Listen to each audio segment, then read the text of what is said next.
नमस्कार। हस्तक्षेप में आपका स्वागत है। मैं हूं अमलेंदु। कल टीवी लाइव पर एक गंभीर परिचर्चा का आयोजन किया गया, जिसमें देश की राजनीति में हो रही उठापटक का विश्लेषण वरिष्ठ पत्रकारों द्वारा किया गया। इस परिचर्चा में मैंने भी हिस्सा लिया। आइए देखते हैं इस परिचर्चा के कुछ प्रमुख अंश। साभार ये सुबह से ऐसा था, 3 बजे जाने की बात हो रही थी, फिर 5:30 बजे जाने की बात हो रही थी कि प्रदेश से बाहर जाएंगे। तो इसका मतलब है कि ऑपरेशन लोटस का डर है, कोशिश है। तो इस बारे में एक खबर भी तैरती रही कि कुछ विधायकों के फोन ऑफ हैं, कुछ कांग्रेस के, कुछ जेएमएम के, ये सारी चीजें भी रही। इस बीच वो तस्वीर भी जो आपने दिखलाई है काउंटिंग वाली, कि काउंटिंग हुई, वो भी सामने आई। तो इसका मतलब है कि बहुमत है, लेकिन उस बहुमत के लुटने का डर है, ये बात साफ है। और लुटने का डर होना कोई अस्वाभाविक नहीं है, कई बार लुटा है, विपक्ष की सरकारें लूटी है। तो ये स्थिति बन क्यों रही है? और अभी जो बात टंडन जी कह रहे थे, उस बात को बहुत संक्षेप में मैं बोलते हुए इसको कहता हूं कि किसी प्रदेश में या तो सीएम होगा, या कार्यवाहक सीएम होगा, या राज्यपाल रूल होगा, राष्ट्रपति रूल जिसको बोलते हैं, राज्यपाल के माध्यम से इस तरीके से होगा, या विधानसभा भंग करके, या विधानसभा स्थगित करके। ये 3-4 स्थितियां होती हैं। तो जब मुख्यमंत्री सोरेन का इस्तीफा लेने के बाद राज्यपाल ने उनको तकनीकी आधार पे कहा नहीं कि आप कार्यवाहक मुख्यमंत्री हैं, उनको कहना चाहिए था। अगर नहीं कह रहे हैं तो तुरंत अपॉइंट करना चाहिए था, दूसरे वैकल्पिक जो संभावनाएं होती हैं उसको देखते हुए। और वैकल्पिक संभावना मौजूद थी, क्योंकि तत्काल सारे विधायकों की परेड हो गई थी, राजभवन में पहुंच गए थे, और वहां कैंपस से, राजभवन से बाहर कर दिया गया सबको।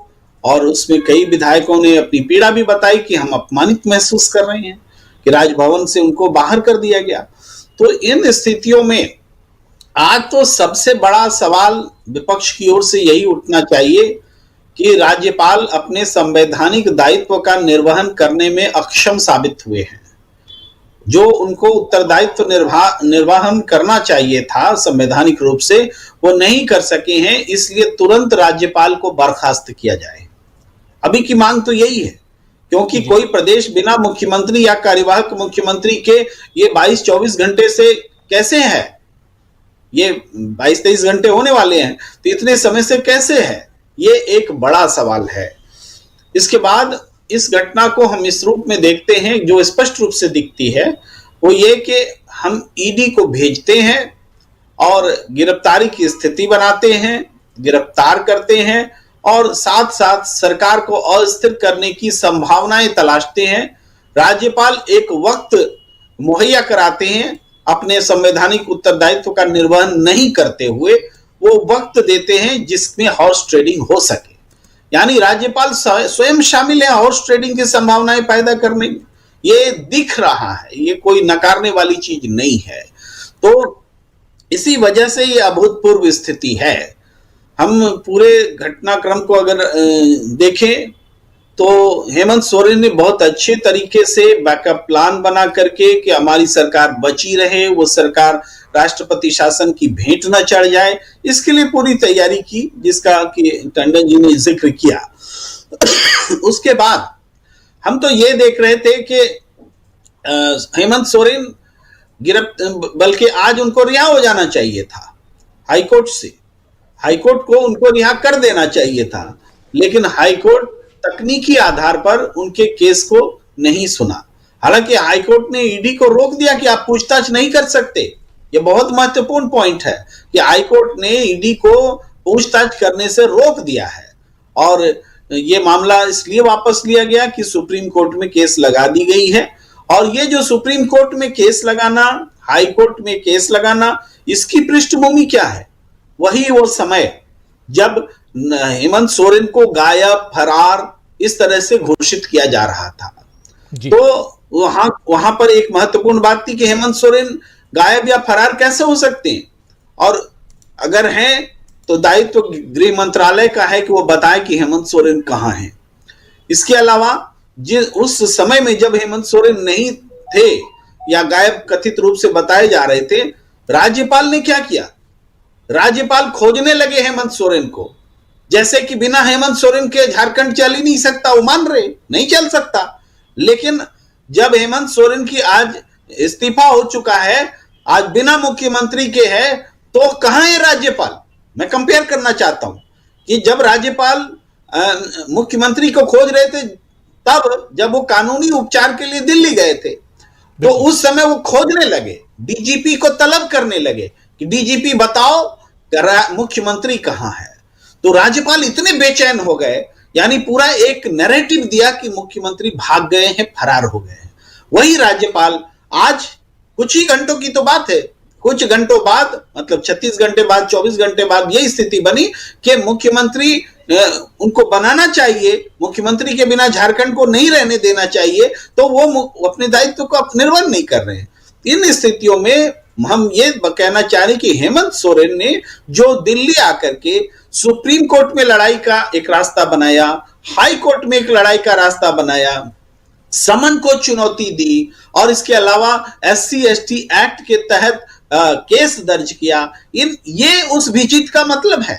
और SC/ST एक्ट क्यों ना हो? SC/ST एक्ट एक आदिवासी या दलित व्यक्ति को वो अधिकार देता है जिससे वो प्रोटेक्शन हो सके, कोई उसका गलत उसको नीचा न दिखाए, गाली न दे, अपमानित न करे, इसीलिए तो SC/ST एक्ट होता है।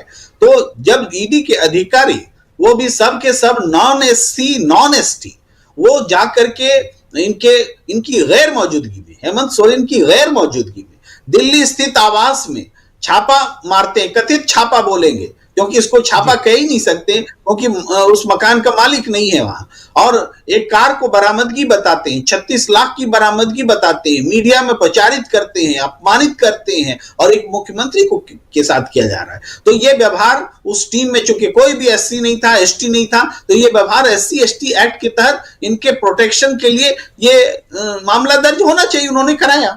ये सारी चीजें करने के बाद उन्होंने अपनी सरकार को सुरक्षित करने का एक रास्ता तय कर दिया। आज अब कुछ भी होता है, अगर राज्यपाल ऐसा करते हैं कि सरकार को बर्खास्त करने या राष्ट्रपति शासन जैसी संस्तुति करते हैं, तो ये मतलब सारी मान मर्यादाओं को तोड़कर होगा। लॉजिक के स्तर पर कहीं भी इस सरकार को खत्म नहीं किया जा सकता। विधायक मौजूद है वैकल्पिक सरकार देने के लिए, जनादेश है, जनता का अपमान होगा अगर इस विकल्प का इस्तेमाल नहीं किया जाता है।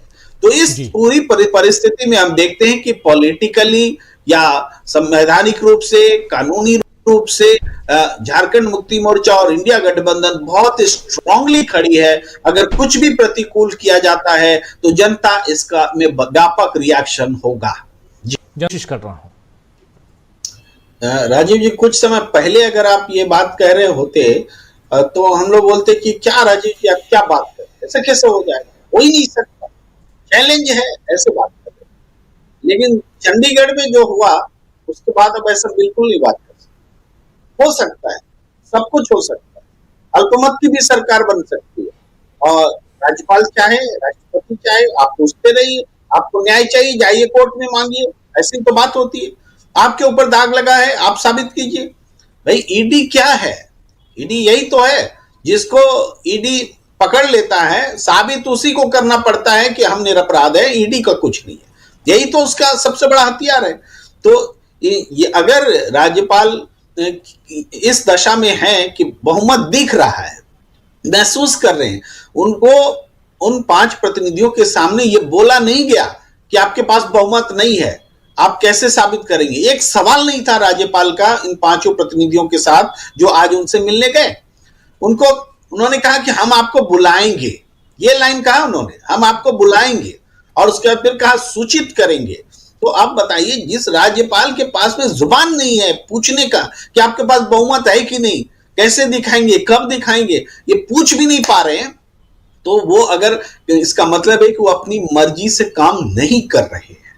मर्जी से काम करते तो ऐसा होता ही नहीं, ये सिचुएशन नहीं होता। वो बुला रहे हैं तो कहीं ना कहीं जो थोड़ी बहुत लाज शर्म बाकी है उस हिसाब से वो 5 लोगों से बुला लिए और उनसे मिल लिए। बीजेपी किसी भी हमें तो नहीं लगता कि झारखंड में अभी इंडिया गठबंधन से कोई हॉर्स ट्रेडिंग हो जाएगी और बीजेपी सरकार बना लेगी, ऐसा दिखता ही नहीं है। और क्योंकि एक सांगठनिक कारण भी है बीजेपी में दिखता है कि बीजेपी में अभी बाबूलाल मरांडी अध्यक्ष हैं, पहले इस बीजेपी को चलाते थे, अब राज्यपाल हो गए, पूर्व मुख्यमंत्री, उनका चलता था, वो भ्रष्टाचार के बादशाह थे, हालांकि उनका कोई दिक्कत ही नहीं, उनके ऊपर कभी ईडी नहीं गई। तो खरीद फरोख्त करने कराने में वहां के लोकल यूनिट में अगर किसी का इंटरेस्ट है तो वो शख्स अभी नहीं है वहां। लेकिन हाँ, मोदी शाह का जो इंटरेस्ट है वो तो सब जगह है। तो मोदी शाह का इंटरेस्ट क्या है, स्थानीय विधायकों को इंडिया गठबंधन से तोड़ पाएगा? तो बस करना यही है कि इनको अपने साथ रखना है। अभी सही कह रहे थे कि अगर अपने साथ रहते हुए वो ले जा सके, राकेश पाठक जी कह रहे थे, तब तो शायद बचा ले, लेकिन अगर कुछ छूट गए रांची में तो फिर नहीं बचा पाएंगे। ये समझ ली, सब लोग हेमंत सोरेन नहीं है, ये समझ ली, सारे विधायक हेमंत सोरेन नहीं है। उनको तोड़ा जा सकता है, डराया जा सकता है, खरीदा जा सकता है, सब कुछ किया है। इसलिए इनको बचा के रखना होगा, नहीं तो ये लोग बैठक बुलाएंगे, झूठा दावा कर देंगे, उसके बाद शपथ ले लेंगे, बाद में जब उनको साबित करना होगा उस समय फेल होंगे तो होंगे, आखिरी कोशिश कर लेंगे वो। ये सारा कुछ हो सकता है जी।